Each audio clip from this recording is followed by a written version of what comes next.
Buenas tardes. Muchas gracias por acudir a esta convocatoria conjunta del Fondo de Cultura Económica y la Biblioteca Nacional. Para la Biblioteca es un honor tener con nosotros a Víctor García de la Concha, que siempre es una referencia especial en esta casa, acompañando la presentación de este libro que ha dirigido, cuya edición ha dirigido, escribiendo buena parte de él, Álvaro Torrente, que es también en esta casa una persona especial porque forma parte del patronato de nuestra Fundación de Amigos. Y nos acompañan también Juan Ángel Vela del Campo, que es bien conocido, y Pablo Rodríguez, que es otro especialista en la música española del XVII. Simplemente decir, en nombre de nuestra directora, que no puede estar aquí, que para la Biblioteca Nacional de España la música del XVII es algo muy propio. Tenemos aquí el fondo o uno de los fondos más importantes de música del siglo XVII que pueda haber en España y, por lo tanto, el que este libro se presente en la biblioteca es para nosotros una enorme satisfacción. Y una enorme satisfacción tener unas personas tan cercanas y tan queridas por esta casa, para las cuales les pido un aplauso de bienvenida.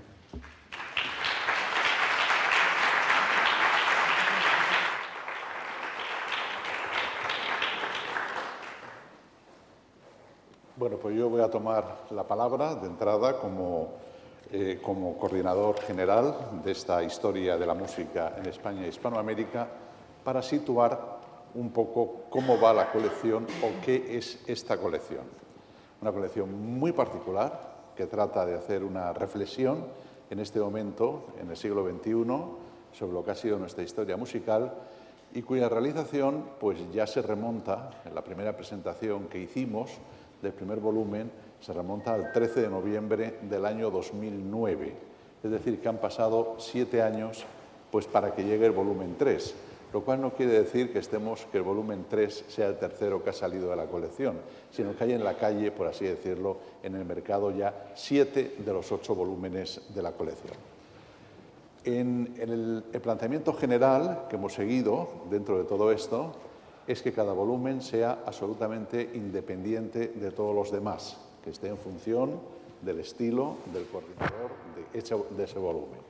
Por eso, ustedes pueden ver que si analizan o si hojean el volumen cuarto o el volumen sexto o el volumen octavo, pues no tienen la misma metodología en cuanto a la organización de lo que son la organización de los textos, el tratamiento y el enfoque. Pero claro, no es lo mismo la Edad Media, el Renacimiento, el siglo XVII o el siglo XX, sea en España o sea en Hispanoamérica. Con lo cual, cada uno de los coordinadores ha tenido absoluta independencia en hacer lo que considera conveniente. Dicho esto, y en esta situación y justificando este retraso que llevamos en la historia, un retraso porque en un principio pensamos que la colección podría haberse terminado hace 4 o 5 años, pero es un retraso que curiosamente tiene una parte muy positiva, porque los autores han cuidado tanto lo que se ha hecho que han ido perfeccionando cada uno de sus capítulos, cada una de las intervenciones, cada uno de los colaboradores, y ahora la colección o el volumen en sí es muy superior desde el punto de vista intelectual y científico a lo que podría haber sido si hubiésemos cumplido los plazos. O sea que ahí hay que agradecer especialmente a esa combinación magnífica que hemos tenido de apoyo en la sombra tanto del Fondo de Cultura Económica, a la hora de una paciencia verdaderamente grande en el sentido de permitirnos el que hiciésemos los volúmenes cada vez mejor y dentro de esos volúmenes cada vez mejor, con más rigor y demás, perdiendo fondos asignados por el Ministerio de Cultura mexicano y por otros sitios, y también la gran ilusión que siempre ha puesto en esta colección la Fundación de Carmen Balcells y en particular Carmen Balcells para que esto saliese adelante verdaderamente como un orgullo dentro de su emblema literario, por así decirlo, el tener una reflexión sobre la historia de la música en España e Hispanoamérica. Dicho esto, nos vamos a un siglo, que es el siglo XVII, que da como resultado este volumen que tenemos sobre la mesa, que ha sido coordinado por por Álvaro Torrente. Álvaro Torrente ha hecho uno de esos volúmenes que cuando uno lo ojea y lo relee en un momento determinado, hasta cierto punto parece un milagro, porque el volumen tiene verdaderamente pues todo lo que estábamos deseando que pudiese tener un volumen de estas características. Es una iniciación a un siglo muy concreto, es una iniciación en principio pensada con una frase magistral del propio Álvaro, que es música de plata para un siglo de oro, que lo presentamos hoy, día final del otoño de este año Cervantes, con el 400 aniversario de este año glorioso para la cultura española, con los Cervantes, Velázquez, etcétera, etcétera, y en que la música pues estaba, si se quiere, un poco más al lado, pero que tenía esa característica, volviendo a decir las palabras de Álvaro, de música de plata para un siglo de oro. El propio Álvaro Torrente explica con precisión lo que es la música profana, lo que es la música de corte, por así decirlo, el teatro, la zarzuela, los entremeses, etcétera, y se complementa en los capítulos a los que él no dedica su extensión con una serie de colaboradores, con un cuarteto que es verdaderamente extraordinario. En la sala al menos están 3 de los 4 colaboradores, no sé si Alejandro Vera, chileno, está ahí, pero la presencia de Alejandro Vera desde Chile está en un estudio muy meticuloso sobre qué es la guitarra, ese instrumento del XVII, y luego sobre lo que es la proyección hispanoamericana de este siglo XVII español. Pero los otros 3 que están en la sala, tenemos a Pablo Lorenzo Rodríguez, que hace un estudio, pues sobre todo de lo que es la música en latín y el órgano, que luego él nos contará con mucho más detalle de lo que yo les podría decir. Tenemos a Luis Robledo, que está aquí en la sala con nosotros y que nos hace un ensayo sobre lo que es el pensamiento musical, que es verdaderamente hechizante por todos los lados, porque uno verdaderamente tiene una reflexión de cómo llegar a la diferencia de cómo se sentía la música entonces, cómo se siente ahora, y después de la lectura de ese ensayo, de ese capítulo, uno desde luego ve las cosas de otra forma, o se acerca al resto del volumen, lo contempla un poco como una especie de gran abrigo que arropa toda la reflexión intelectual del volumen, en el sentido ya no solo musical, sino en el sentido más filosófico y del pensamiento. Y tenemos, que creo que es la última aportación al volumen, a un jovencito, digo jovencito porque le he conocido hace un rato y es un jovenzuelo, vamos, está en la sala, a José María Domínguez, que abre un poco ese siglo XVII y lo proyecta, pues un poco en principio, a esa apertura que el XVII español tiene mundial y sobre todo lo centra en una primera parte en Italia, ese XVII que proyectado en Roma, en Nápoles, en Cerdeña, en Sicilia, esa música española que verdaderamente está ahí y que hace que algunos de los grupos verdaderamente napolitanos que existen, como el de Antonio Florio con su capela napolitana, tengan esa especie siempre de obsesión por hacer la música o las conexiones entre Nápoles y España o con la música española dentro de ese Nápoles español que subyace un poco históricamente dentro de todo esto.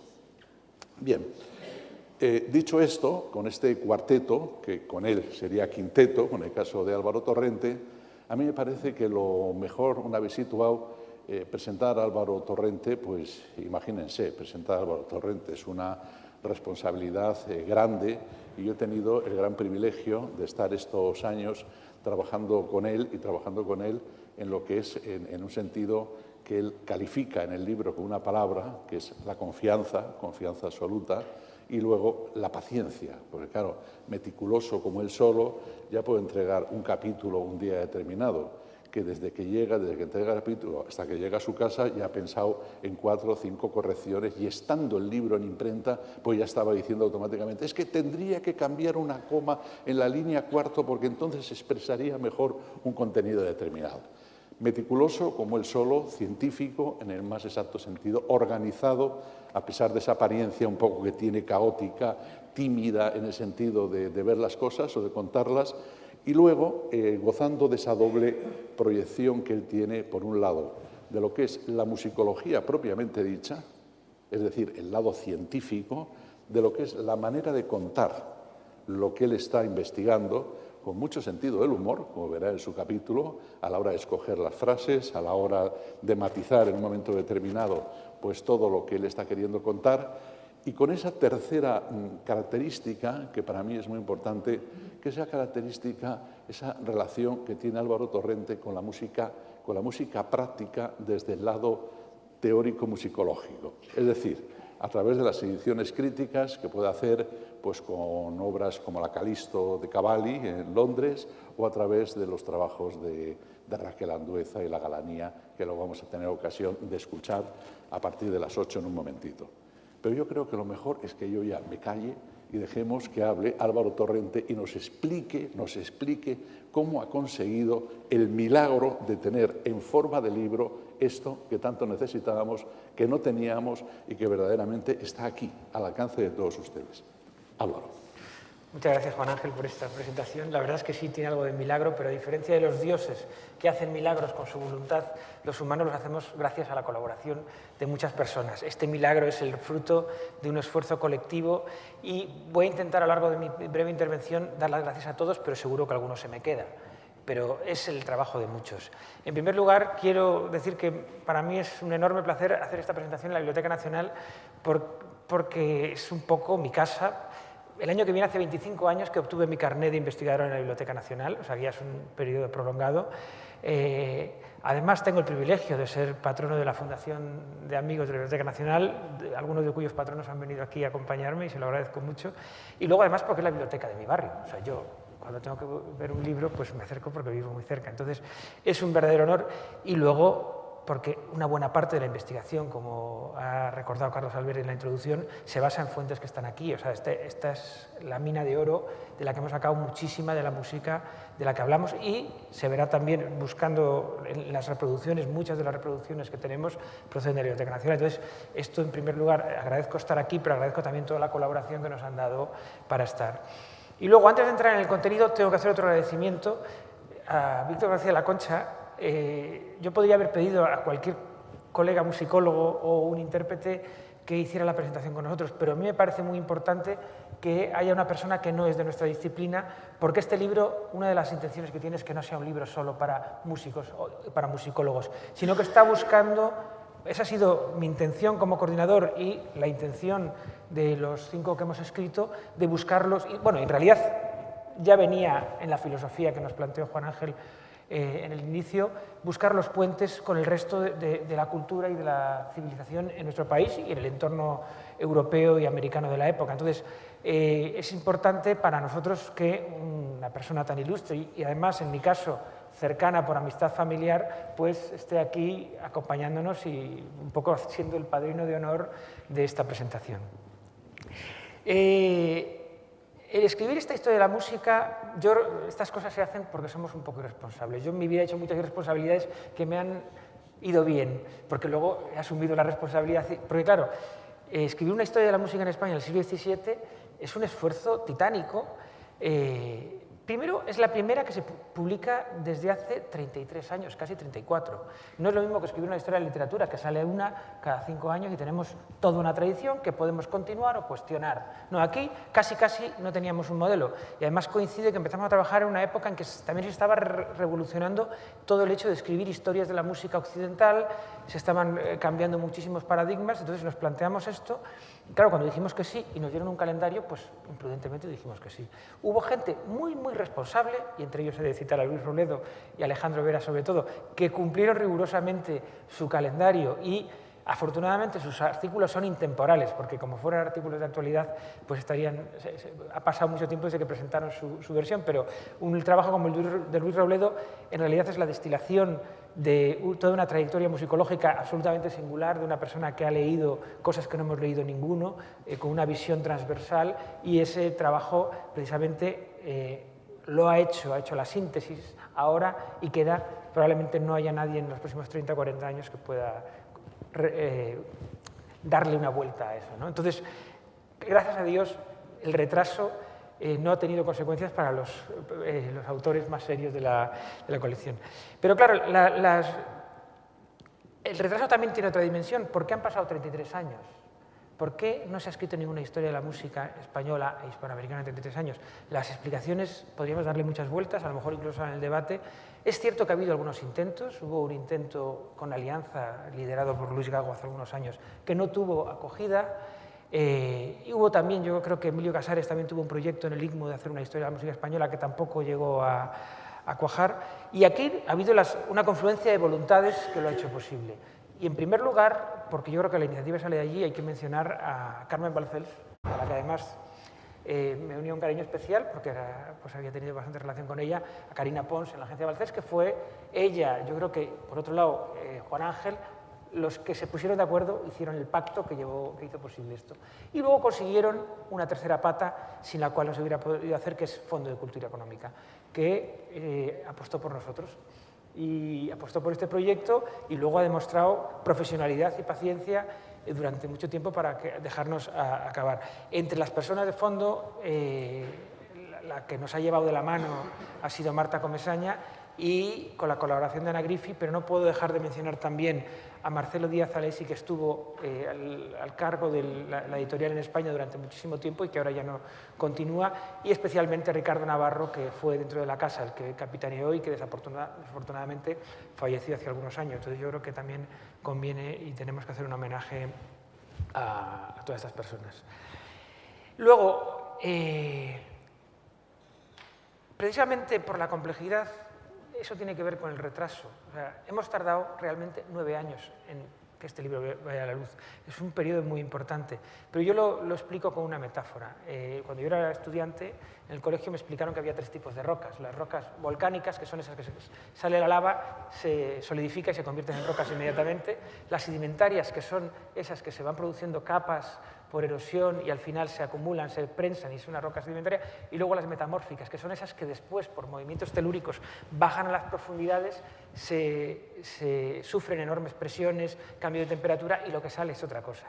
Entonces, este libro, nosotros hemos intentado que sea una roca metamórfica, o sea, que ha necesitado esas presiones, las presiones que nos venían de distintas circunstancias, la confluencia de muchas fuerzas para que al final lo que haya salido haya sido una cosa que no es la simple acumulación de información que sería una roca sedimentaria. Yo creo que hay algunas pequeñas joyas, no entre mis contribuciones, pero entre las contribuciones de mis colegas, que solo se pueden producir con esa presión y esa temperatura que se produce en las profundidades de la Tierra. También quiero decir que una cosa que nos ha movido, bueno, lo he dicho antes, pero lo quiero enfatizar, que esta historia no es una historia solo para musicólogos.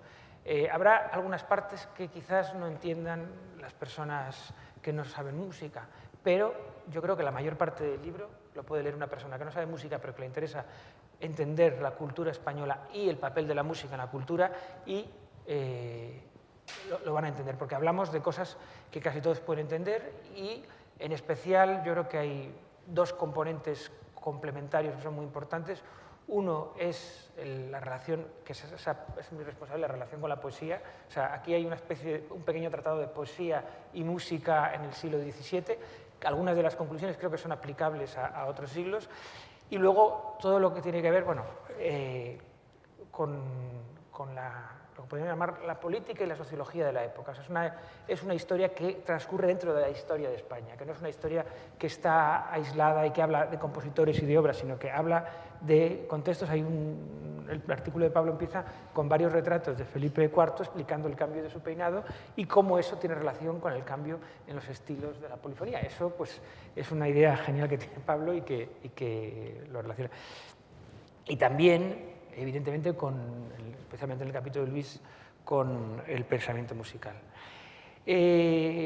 También creo que es un hito generacional porque, precisamente al haber pasado 30 años, es un esfuerzo colectivo de un grupo que nos hemos planteado este reto. En realidad, decir generacional no es justo porque hay personas mucho más jóvenes que yo y que Luis que han contribuido, y lo interesante ha sido la colaboración estrecha entre personas que yo creo que la distancia entre el más joven y el mayor puede estar entre 25 y 30 años, pero en parte ha habido una apuesta, sobre todo por 2 personas que eran promesas, que eran José María Domínguez y Alejandro Vera, pero eso fue cuando les encargamos, ahora ya no son promesas. Afortunadamente yo tengo el honor de haber sido su director de tesis, y yo creo que un director de tesis o un maestro demuestra que es bueno cuando sus alumnos le superan, y yo creo que en el caso de José María y de Alejandro Vera creo que a mí me ha superado con creces, y por lo tanto ahora me doy cuenta, sé que la decisión en ese momento fue muy adecuada. Y luego, para terminar, no quiero ocupar mucho tiempo porque así luego podemos incluso debatir, quiero sintetizar un poco en la estructura del libro porque lo que ha explicado Juan Ángel antes de que el libro, cada uno de los volúmenes tiene una estructura distinta, eso tiene que ver con la información, por un lado la naturaleza de la creación artística en distintas épocas. O sea, no es lo mismo la música, por ejemplo, la que se compone antes de 1700, donde el componente funcional es mucho más importante a la hora de definir las características, que la que se produce a partir del siglo XVIII y sobre todo ya en el XIX, donde el componente estético cada vez cobra más fuerza. Entonces, por esa razón, nuestro libro está estructurado por, casi podríamos decir, áreas funcionales. Entonces, el libro empieza con un capítulo que trata, que en realidad lo que hace es establecer una especie de marco donde tocamos todo, se lo escribo yo, y un poco vamos tocando todos los temas. Como no se puede hablar de todo, lo que hacemos es ir hilando distintas cosas que tienen que ver pues, desde con la economía o aspectos de biografía de músicos o, por ejemplo, con el papel de las mujeres en la música, que hasta ahora en este tipo de historias no se había contemplado, o aspectos como puede ser el papel de los intérpretes y aquellas cosas que la escritura no transmite y que en realidad lo hacían los intérpretes. Entonces, ese primer capítulo que sirve un poco para poner en contexto, y después los capítulos que vienen a continuación son una serie de capítulos que abarcan distintos ámbitos de producción y consumo de música. El capítulo segundo es el que hace Pablo Rodríguez, que trata de la música litúrgica, o sea, la música que se hacía en un contexto religioso y que tiene dos partes, una parte más extensa que tiene que ver con la música vocal y habla algo de gregoriano, habla de la polifonía, de la policoralidad y de otras cosas que hasta ahora no se había tenido en cuenta en este tipo de historias, aunque ya hay investigadores que lo están trabajando, que es aquellas prácticas que no estaban escritas y que es la música que se improvisaba y que es muy importante. El segundo capítulo, el tercer capítulo es un capítulo que escribo yo y que trata de la música profana, que es una parte importantísima. Y ahí uno de los retos que yo me planteé es que cuando me puse a escribir me di cuenta de que había mucha música que no existía. No teníamos la música. ¿Y qué tuve que hacer? Tuve que hacer dos cosas. La primera, leer mucha poesía, porque la música está en la poesía. O sea, mucha de la poesía del siglo de oro, y especialmente todo el corpus del romance nuevo de Lope de Vega, Góngora, Las Seguidillas, todo eso es música para cantar, pero se conserva muy poca música. Entonces, la primera cosa que tuve que hacer es eso, y la segunda fue que tuve que inventar un poco de música, es la parte, y es en ese proceso de invención que empecé a colaborar con Raquel Andueza y Jesús Fernández Baena, que una vez les mandé una de esas reconstrucciones mías de una jácara, de cómo sonaba una jácara, que oiremos esta noche, para preguntarles si creían que sonaba bien, y mi alegría fue que me dijeron que la querían cantar en un concierto. Entonces, significa que mis falsificaciones eran suficientemente auténticas como para poderse cantar. Entonces, una parte importante de esto es cómo era la música de la que no conservamos música, y precisamente lo hacemos a través de la poesía, de descripciones literarias, de descripciones documentales, etc. Y después la otra parte es la que sí conservamos, que es poca, pero muy valiosa y muy desconocida, que es todo el corpus de lo que podríamos llamar tonos humanos, tanto los tonos polifónicos que abundan en la primera mitad, como los tonos monódicos, que son más característicos de la segunda, y que es un corpus que, afortunadamente, en las últimas décadas está saliendo a la luz. De hecho, hace 2 días o 3, Manuel Vilas ha anunciado la publicación del cuarto y último volumen de la grabación completa de un manuscrito que Pablo y yo bautizamos como el manuscrito Guerra, que descubrí yo hace unos años en la Biblioteca de Santiago y que publicamos un artículo hace ya bastante tiempo, Pablo y yo. Pues Manuel Vilas ha asumido el reto, y además de una manera extraordinaria, de grabar esa colección completa. O sea, las cosas han cambiado mucho desde que empezamos a trabajar, pero eso no era así cuando empezamos. El siguiente capítulo es el capítulo que Alejandro Vera dedica a la guitarra. Es el único capítulo monográfico sobre un instrumento, porque si hay un instrumento que caracteriza la música española y que además tuvo una difusión enorme por el resto de Europa a partir de ahí, pero que empieza alrededor del siglo XVII, es la guitarra. Entonces me parecía importante tener un capítulo que explicara las claves de este instrumento, el repertorio, y a pesar de que se conserva relativamente poca música, la influencia del instrumento, precisamente porque mucha música no se escribía, fue enorme y hay mucha música de la guitarra pues, que procede de fuentes italianas o que se cultivaba ampliamente en Italia. El siguiente capítulo, como no podía ser de otra manera, está dedicado al teatro y a este capítulo bebo mucho más de investigadores que han trabajado a fondo y dos de ellos están aquí hoy, por lo tanto lo agradezco muchísimo. La profesora Louise Stein de la Universidad de Michigan, que tiene una obra de referencia que es la monografía que publicó en Oxford University Press, Songs of Mortal Dialogues of the Gods, que lamentablemente no está traducido todavía al castellano y que pues, es una fuente fundamental para este capítulo. También el libro de María Asunción Flórez sobre la música en los teatros de Madrid en el siglo XVII. Y luego también he de decir que me he alimentado mucho de los autores que se dedican al teatro. Porque hay muchísima investigación sobre el teatro que es absolutamente iluminadora para los que estamos investigando sobre la música. Hay muchos autores, María Grazia Profetti, Fausto Antonucci, José María Díez Borges, muchos autores de los que nos hemos alimentado. No quiero pasarme demasiado. Y el sexto capítulo también lo escribo yo y es el último que escribo yo.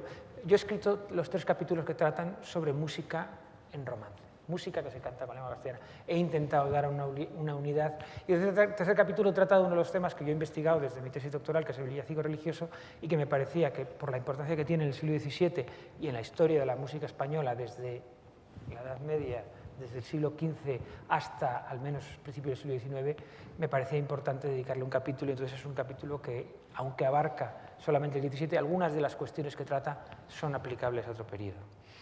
El séptimo capítulo, ya lo he dicho, es el capítulo de Luis Robledo, que es sobre el pensamiento y la teoría de la música. Cualquier otra persona hubiera hecho un libro en el cual hubiera hablado de Cerone, de Lorente y de Nassarre, los grandes teóricos, y quizás de alguno de los pequeños, pero Luis Robledo no es una persona cualquiera, y lo que hace es una reflexión completa de qué manera la música impregna el pensamiento filosófico, el pensamiento estético, incluso el pensamiento matemático, porque muchísimas de las fuentes en las que trabaja son tratados de matemáticas. Entonces, es una revisión que yo creo que va a ser una lectura obligatoria para cualquier persona que se plantee a partir de ahora escribir sobre el pensamiento musical, sobre el pensamiento y la filosofía en España, porque demuestra de qué manera este pensamiento y la música impregna profundamente los escritos en muchísimas áreas. Y solamente al final, y de una manera magistral, también abarca a los teóricos musicales. El octavo capítulo es sobre la música en Hispanoamérica. Hemos dedicado un capítulo entero a la música de Hispanoamérica que trata de las cosas que son singulares y que lo escribe Alejandro Vera, lo cual no quiere decir que Hispanoamérica esté ausente en otros capítulos.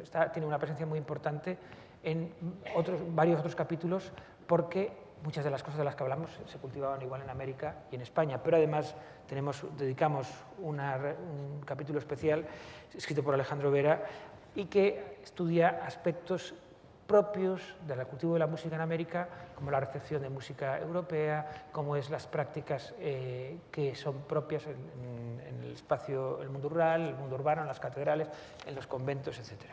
Y finalmente, lo ha mencionado Juan Ángel, acabamos pues, con un capítulo que no es conclusivo, sino al revés, es una apertura. Un capítulo que lo que hace es abrirnos el horizonte y nos enlaza con el tomo del siglo XVIII, que aunque se había publicado antes, hemos tenido la ventaja de poder escribir con ese libro sobre la mesa, y eso es jugar con ventaja. Tenemos el libro que nos precede y el que nos sigue, y entonces José María pues, lo que hace es, hilando con muchas cosas que están ya en los capítulos anteriores, mostrar una dimensión mucho más abierta de lo que estaba ocurriendo en España, en la corte de España, pero también, sobre todo, las relaciones con Italia, que si bien son importantes a lo largo de todo el siglo XVII, luego van a ser mucho más importantes, como lo dice toda la historiografía, a partir del siglo XVIII, o en realidad a partir de las últimas décadas del siglo XVII. Y yo creo que con esto, porque si sigo hablando, bueno, no voy a dejar tiempo a nuestros demás invitados, concluyo mi intervención, luego si eso podemos hacer un pequeño debate. Muchas gracias. Bueno, pues muchas gracias, Álvaro. Yo creo que está muy bien descrito lo que ha hecho y efectivamente hay una connotación, subrayando algo de lo que ha dicho, que es la palabra de música y poesía, la única que tiene 2 enunciados en 2 de los capítulos, el enunciado en la música profana y en la música de teatro en sí. Y luego también él mismo, desde el principio, ya dice que hay como 4 maneras de acercarse a la música de un siglo como el XVII, bien a través de los compositores, bien a través de las obras, bien a través de los géneros, estilos, o bien, como él ha hecho y como define ya desde su primer capítulo, con una visión de meter la música en la sociedad, relacionada con todo, con la producción, con los usos, con la sociología, con todo esto. Y desde ese punto de vista es el resultado que ha salido, ese resultado que está también puntualizado luego en ese apartado teórico que hace Luis Robledo. Como matización, el principio, la intención hace 10 años de la reunión de esta colección era tratar de hacer una apuesta de lo que había avanzado la metodología musical, una apuesta a los músicos que estaban en torno de los 40 años, más o menos, en la década de los 40 a los 50. Yo quería, en ese sentido, y me acuerdo que Emilio Casares, que está en la sala, me decía, ¡uy, mis alumnos y tal! Esto es una continuidad, cosa que es un elogio que a mí, en la presentación del primer volumen, pues verdaderamente me hizo muchísima ilusión. Pero claro, han tardado tanto que ya han sobrepasado la década de los 40. Ya tienen 50 y pocos, pero pocos, algunos como Álvaro. Bueno, pues presentando a Pablo Lorenzo Rodríguez, es una presentación que, mirada desde cierto punto de vista, puede tener hasta cierto punto de morbo. Porque claro, yo le presento después de 28 años de trabajar en el país a alguien que ahora está trabajando en el país desde hace año y pico.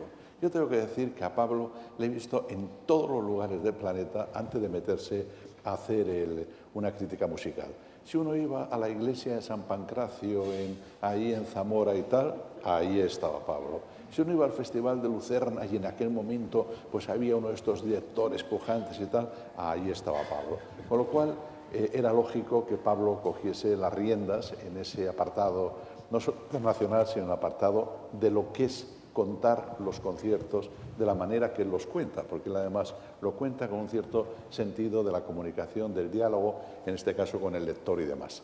Pero cuando uno está acostumbrado a ese lado, vamos a llamar periodístico o curioso de Pablo, y lee lo que escribe desde el punto de vista serio de sus trabajos de investigación, esas músicas, devoción y poder que ya culminaron en tu tesis doctoral y todo esto, y este capítulo se queda uno boquiabierto, porque ahí dialécticamente son 2 aspectos que están verdaderamente en las antípodas y que se complementan a las mil maravillas. Quizá sobre el papel sea el capítulo conceptualmente, no voy a decir duro, porque no es duro, pero sí más complejo. Pero, sin embargo, él tiene la habilidad de narrar, un poco como decía Álvaro, desde el punto de vista de Felipe IV, los peinados y tal. Álvaro quería que viniesen todos los colaboradores aquí a la mesa. Yo sé que varios están en la sala y tal, pero no podemos hoy privarnos un poco desde el punto de vista frívolo de tener a Pablo aquí, porque fíjense, los que le conocen de siempre, lo que ha adelgazado, cómo se nos ha puesto tan guapísimo ahí con la corbata, el traje, etcétera, cuando era la imagen en los conciertos, incluso en lugares como Lucerna, él iba siempre con su jersecito, con su tal, pero jamás lo habíamos visto así. O sea que en ese lado de gentleman que te ha dado en este momento y combinando las 2 cosas, periodística y de rigor teórico en tu música a gloria de Dios, si nos cuentas algo de cómo has enfocado ese capítulo que te ha salido de fábula, desde luego. Muchísimas gracias por todo lo que has dicho, te lo agradezco. La verdad es que, bueno, primero es un honor estar aquí porque tengo el mismo mérito que tiene José María o que tiene Luis, con ese sentido, bueno, pues la verdad es que para mí es un honor estar aquí. Y respondiendo a tu pregunta, la verdad es que el gran reto es la síntesis. Es el gran problema, además lo comentábamos Álvaro y yo antes de la sesión, que es lo que quizá ha retrasado también más. La idea de hacer una síntesis en la musicología, tenemos mucho hábito de hacer estudios monográficos de un compositor, de un manuscrito, de una catedral, pero hacer una síntesis de todo es un trabajo muy arduo y no eres consciente hasta que no lo haces. Entonces, para mí, este capítulo ha sido una escuela realmente muy dura, pero muy interesante, porque me ha permitido reflexionar y ver todo al mismo tiempo.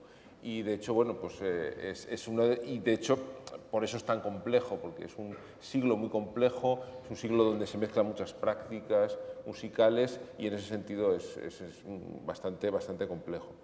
Y además, la verdad es que, bueno, por otro lado también para mí fue una enorme ilusión que me encargara Álvaro el capítulo, porque él y yo empezamos hace muchos años también juntos en Salamanca, que es una ciudad que también nos une a Víctor García de la Concha, y de hecho, bueno, los dos nos licenciamos en la Universidad de Salamanca, comenzamos, él enseguida se fue a Inglaterra, pero comenzamos las investigaciones y colaboramos ya juntos. De hecho, uno salía de la facultad y ir a casa de Álvaro era algo especial porque, aparte de lo que allí discutíamos y comentábamos, o de la su pericia informática, que era fantástica, además uno veía allí a nada menos que a don Gonzalo Torrente Ballester escribiendo en el salón. En ese sentido era un ambiente absolutamente fascinante. Y ahí surgió un poco muchas ideas que surgen de este libro, es decir, la idea, quizá nunca soñamos en ver esto realizado, pero ahí surge un poco todo esta... Y la verdad es que luego, efectivamente, al final ha acabado siendo un trabajo generacional en tanto en cuanto, digamos, encontramos en este libro una personalidad que es Luis Robledo, que nos marcó mucho a Álvaro y a mí, es decir, fue un referente por esta visión también tan interdisciplinar que tiene de la musicología, y por otro lado luego, como bien decía Álvaro, ha tenido estos dos continuadores que ya vuelan por sí mismos, que son Alejandro Vera y José María Domínguez.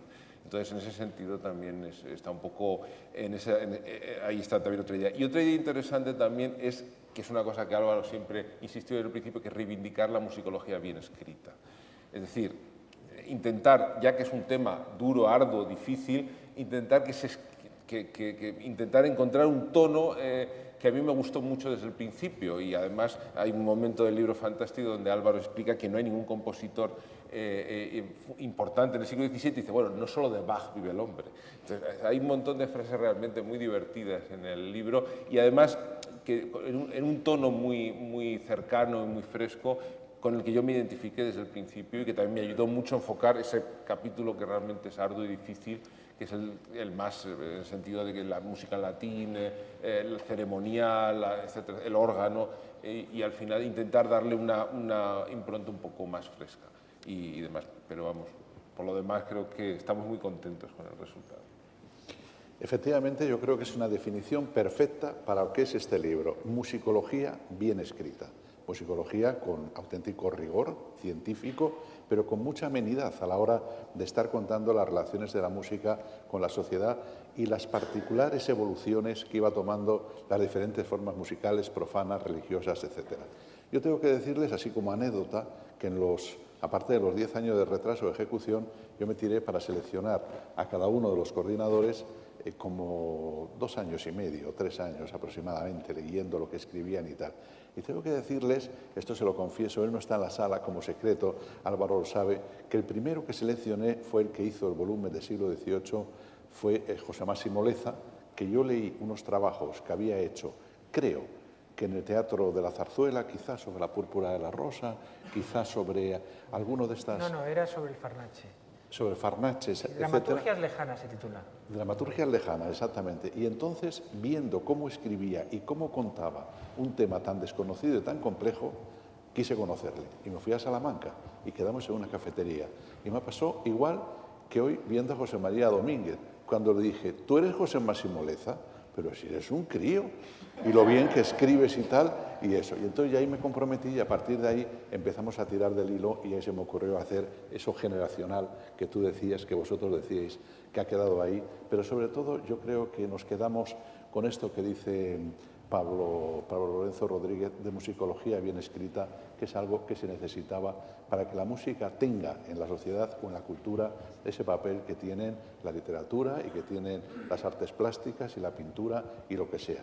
Hay que hacer esa musicología bien escrita, científicamente hablando, con rigor y con poesía, esa palabra que tú tanto citas.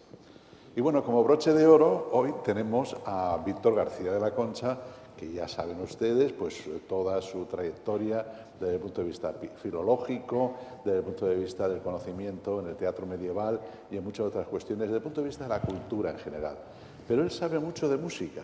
Él dice, no tanto, quizá, desde el punto de vista de este siglo XVII, pero sí de los siglos anteriores, sí del Renacimiento y sí de la Edad Media, e incluso esos pajaritos que siempre circulan por ahí, como tú dices en el libro, esos pájaros, como dices, o como tú decías en el libro también, los pájaros que a veces cantan y tal y todo esto, pues ya nos hemos enterado que hasta Víctor García de la Concha ha habido momentos en que ha cantado y que ha cantado estupendamente bien, en algún momento y tal. Nosotros estamos muy honrados de que Víctor García de la Concha esté hoy con nosotros para situar, todos los que estamos aquí y particularmente Álvaro Torrente. Era una ilusión enorme la que tenía, pues porque hay mucha historia detrás y porque bueno, hay relaciones familiares, como él ha dicho, muy sutil y tímidamente en un momento determinado. Y entonces, pues claro, hay una función cultural, hay otra cuestión de complicidades afectivas, esa teoría de los afectos volcada a este acto, y hay una cuestión que se me antoja un poco de que la música se sale de su aislamiento, por así decirlo, o de sus capas reducidas, o de su lado un poco de mesa camilla, y se abre a lo que es un mundo como la sociedad española, para tener mayor sentido la proyección y el conocimiento de esa música de un siglo, en este caso XVII, volcada en el XXI, en el XXII y hasta donde la memoria nos dé. Víctor.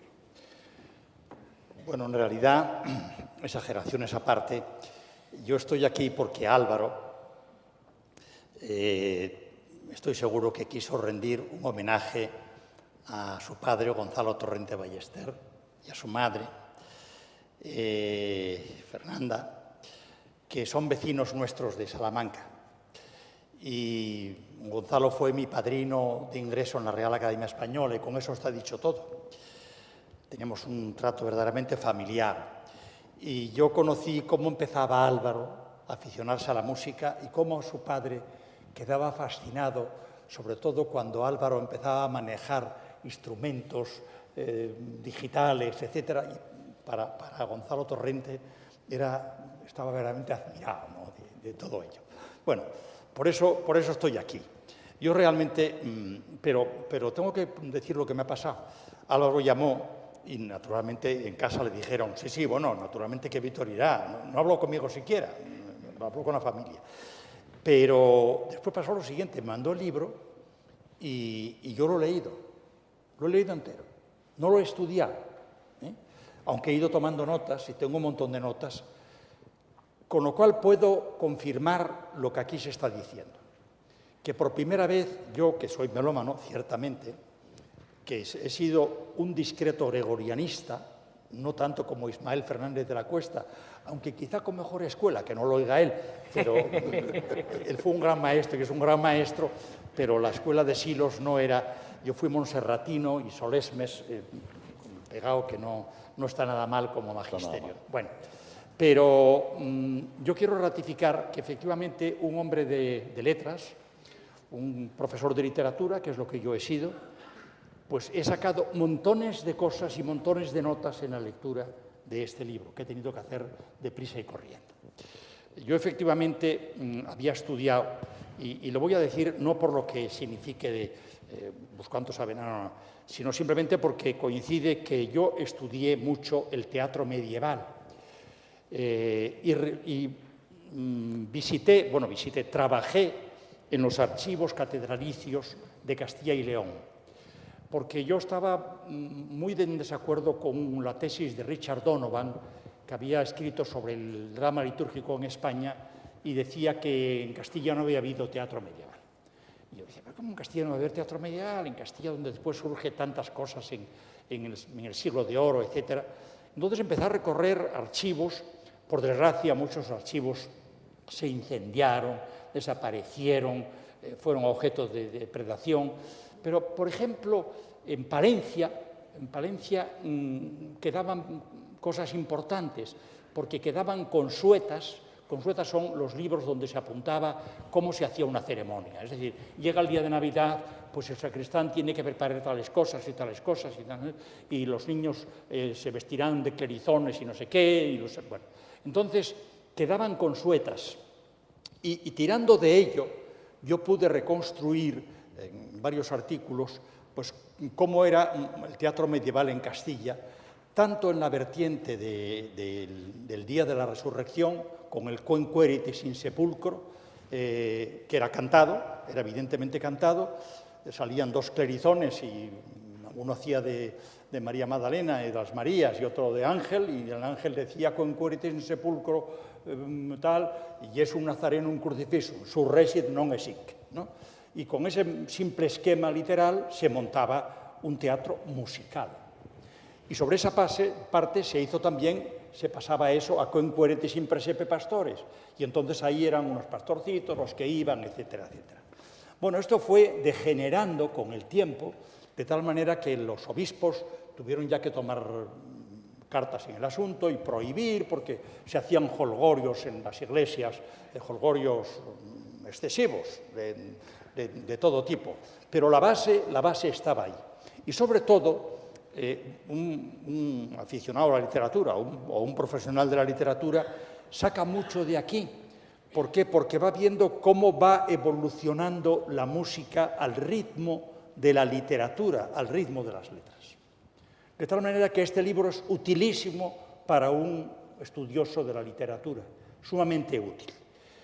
Ya no digo después en el Renacimiento, porque claro, el Renacimiento, la literatura del Renacimiento es una literatura estrechamente ligada a la música. Basta pensar, lo resumiría por sí solo, el grupo salmantino de Fray Luis de León, con Francisco Salinas.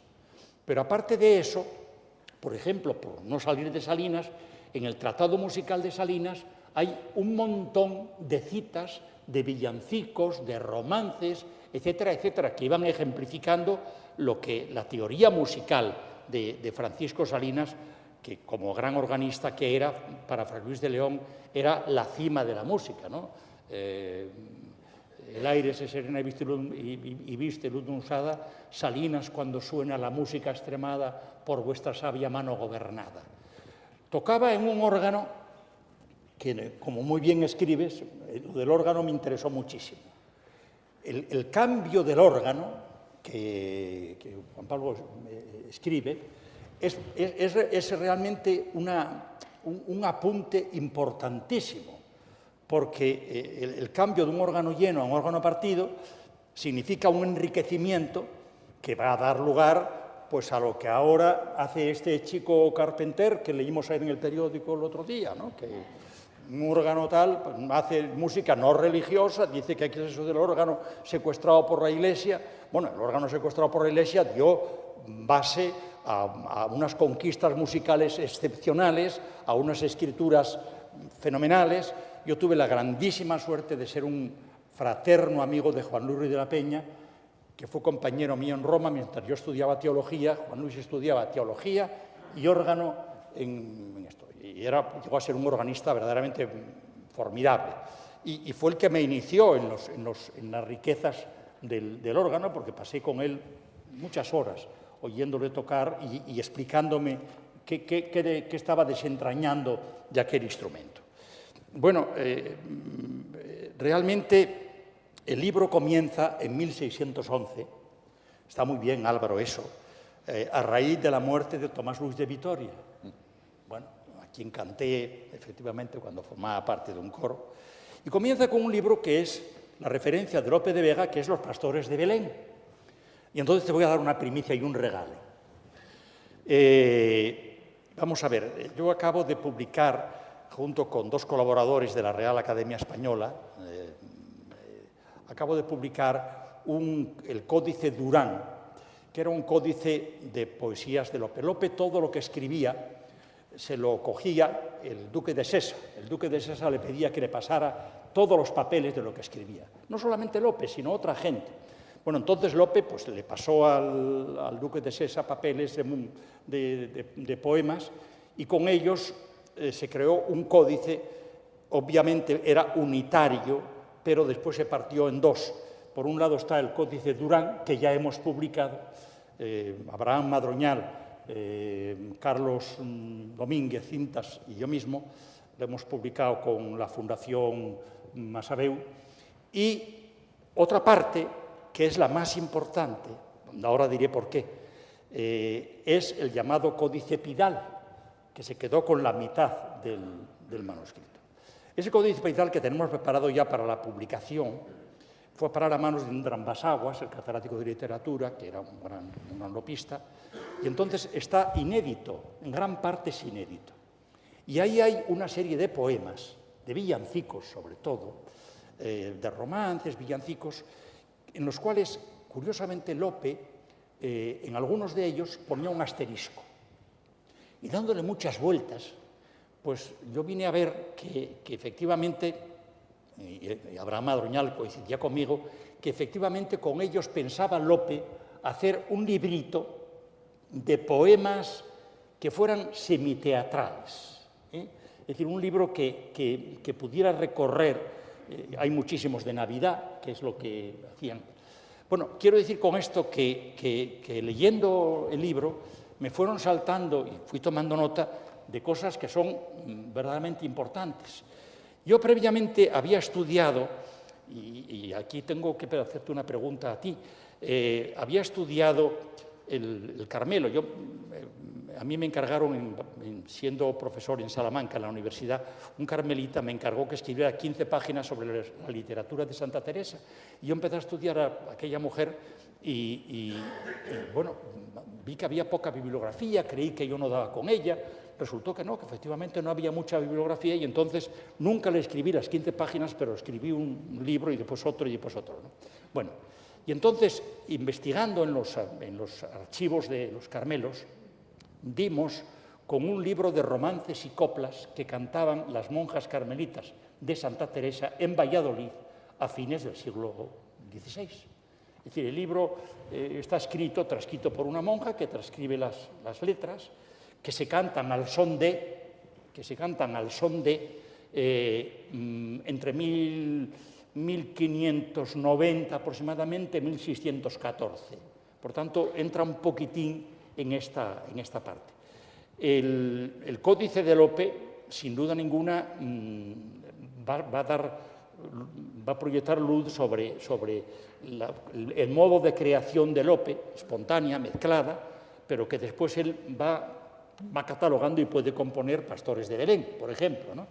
Pero en el caso del libro de romances y coplas llama más de la atención, porque Santa Teresa, reformadora, nunca quiso que en su convento se cantara eso, sino que se hiciera simple monodia, ¿no?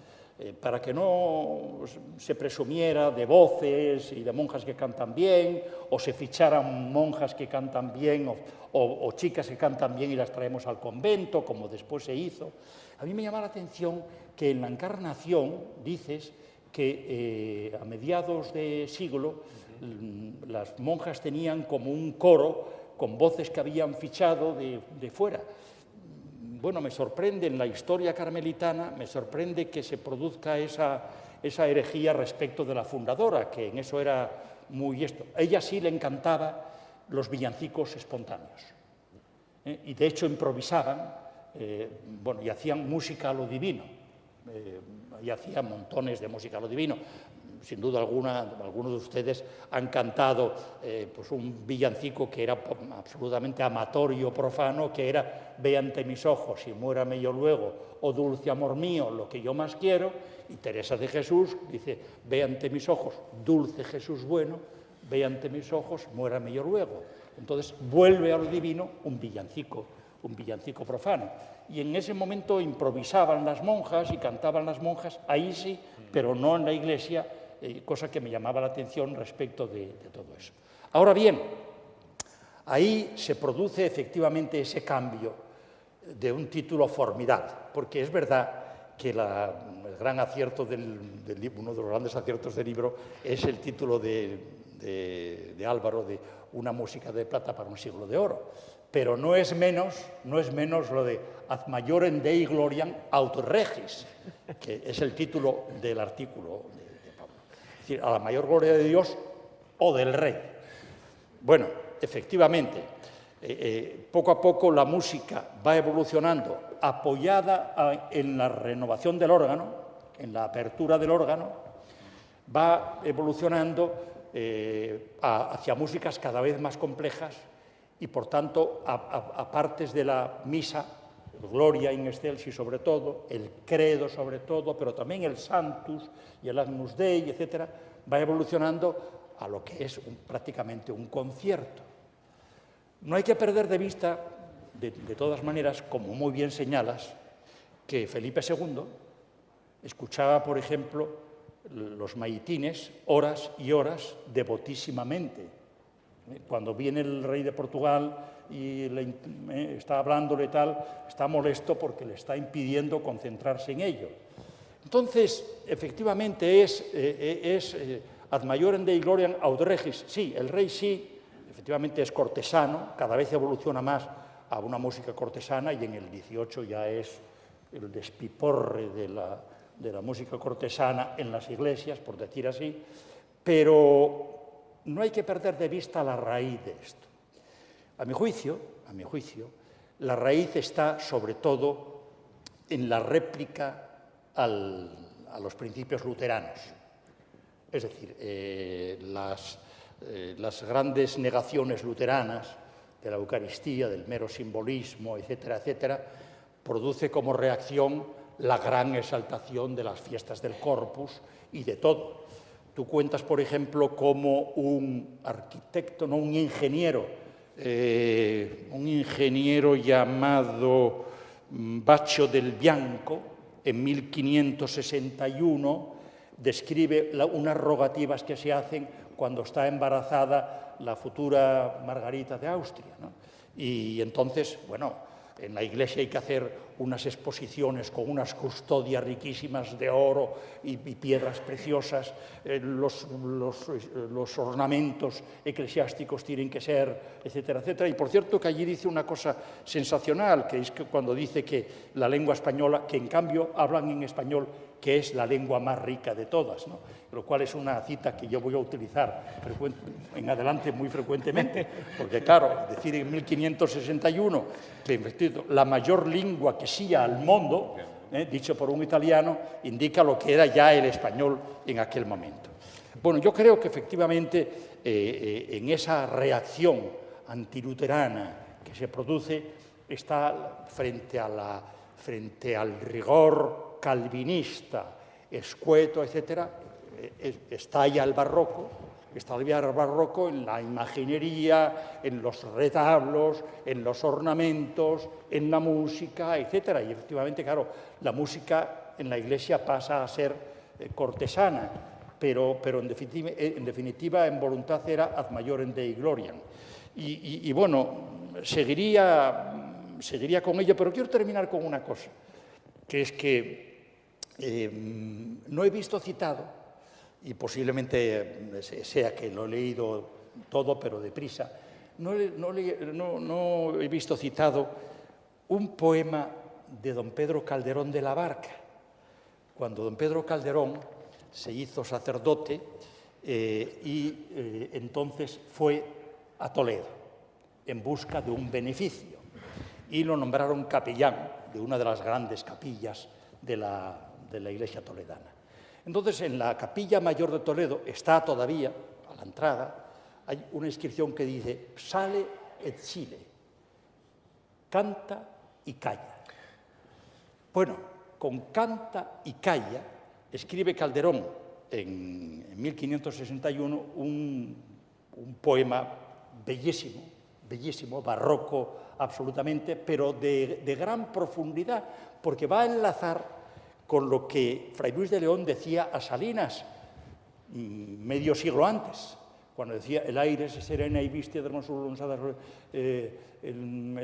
Salinas cuando suena la música zamada y vueltas a ello, nada, y el alma se transporta, el alma interior se transporta, y esto lo retoma Calderón en su poema absolutamente barroco, estudiando lo que significa el silencio y lo que significa el cantar.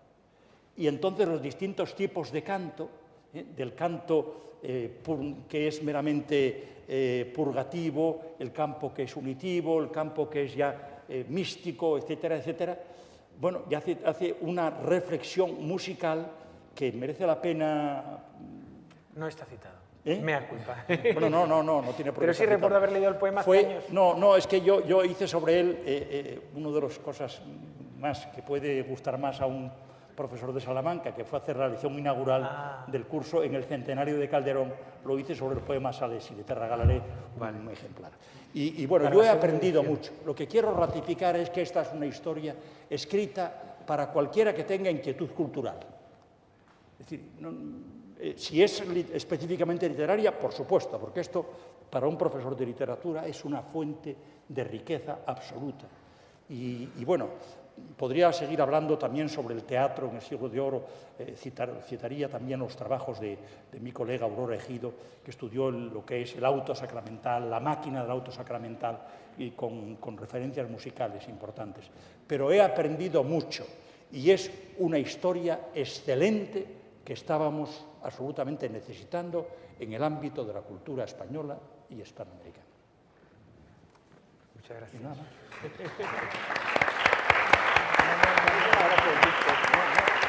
A estos señores que han hecho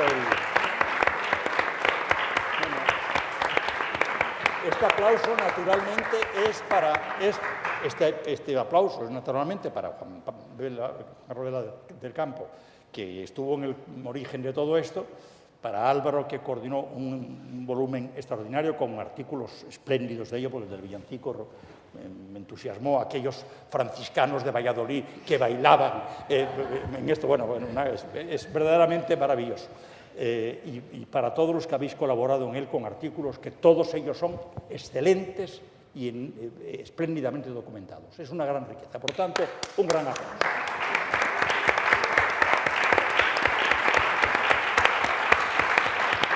Tiempo para los artistas. Bueno, pues con estas palabras, ya y en este lado festivo que tenemos y entusiasta, yo creo que ahora solo nos queda disfrutar con la música de Raquel Andueza, que con ese anuncio que nos ha hecho de las jácaras Álvaro Torrente y demás, pues tenemos el complemento perfecto para que nuestro espíritu todavía se eleve más. Raquel, cuando quieras.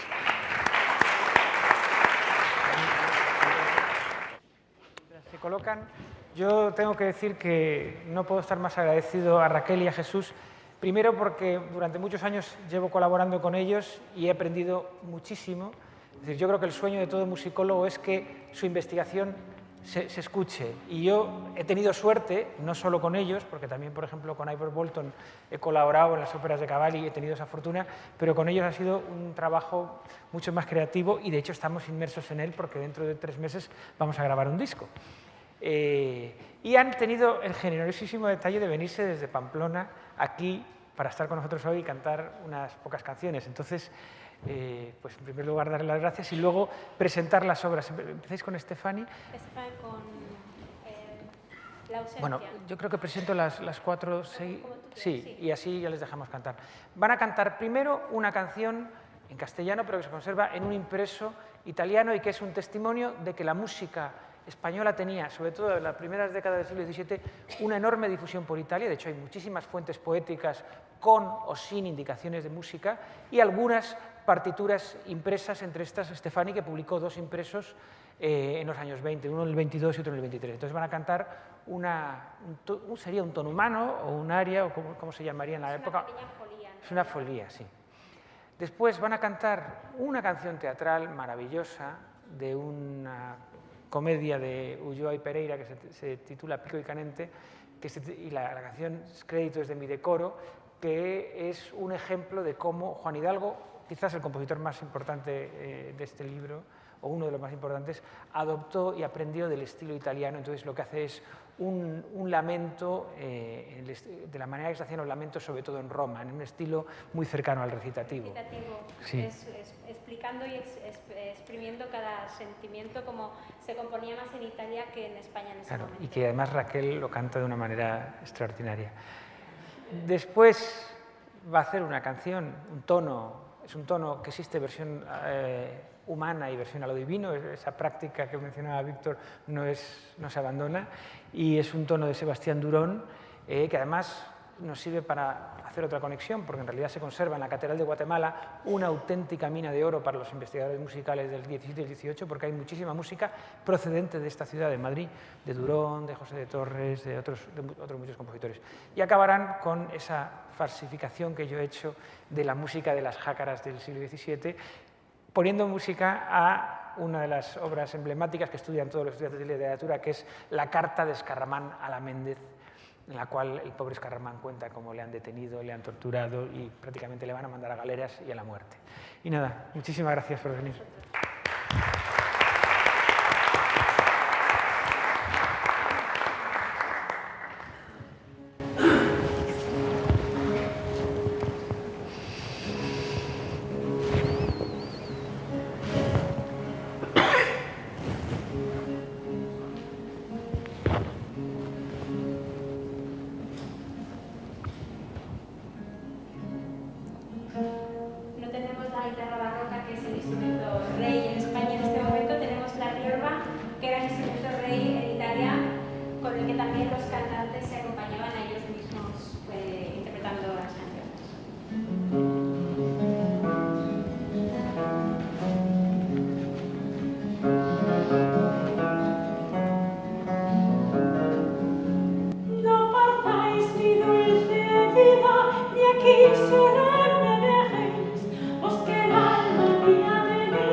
Quería comentar que Pico es una chica enamorada de Laurente, que Laurente, por una de estos hechizos mitológicos, se ha convertido en pájaro, y entonces Pico, en su desesperación, decide morir, evaporándose poco a poco y convirtiéndose en una nube para estar más cerca de él.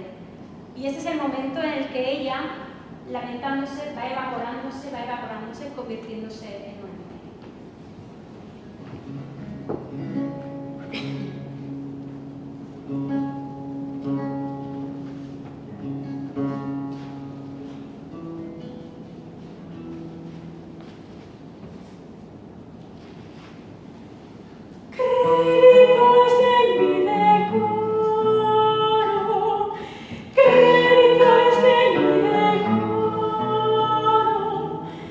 Este mi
Porque ya ven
Y terminamos con la jácara de Escarramán, escrita por Álvaro Torrente, el cual, cuando nos envió un sampler, dijimos, esto es para nosotros.